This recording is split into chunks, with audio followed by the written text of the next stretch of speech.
Hi అండి, అందరికీ నవరాత్రి శుభాకాంక్షలు. 4వ రోజు ప్రసాదాలు. ఇక్కడైతే రైస్ పెట్టినాను. ఇక్కడ బెండకాయ వండుతున్నా.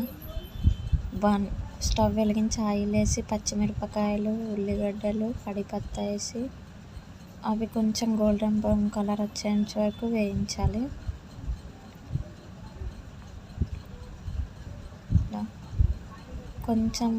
కొంచెం మగ్గిన తర్వాత అల్లం వెల్లుల్లి పేస్ట్ వేయాలి.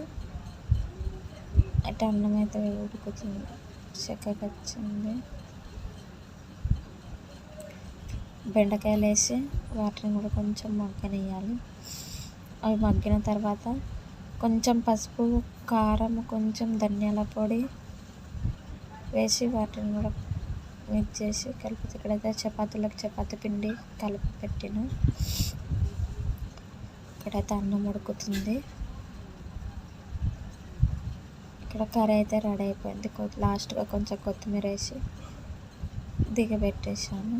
కర్రీ అయితే బెండకాయ ఫ్రై అయితే రెడీ అయిపోయింది.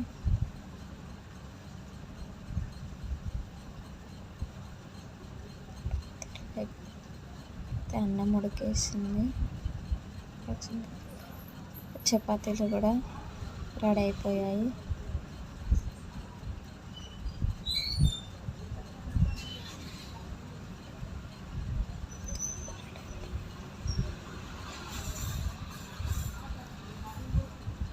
చపాతీలు రెడీ, బెండకాయ బాజీ రెడీ, రైస్ రెడీ. ఇప్పుడైతే చల్లచారు చేసిన. కొంచెం పెరుగుంటే కొంచెం వాటర్, బియ్యం పిండేసి కవ్వంతో చిల్లక కొట్టి పోసి పెట్టిన. ఆయిల్ వేసి ఎండుమిరపకాయలు, జీలకర్ర, ఆవాలు, కడిపత్తా, కొంచెం ధనియాల పొడి వేసి చల్లచారు రెడీ చేసిన. ఒక ఫ్రెండ్ ప్రసాదాలు అయితే రెడీ.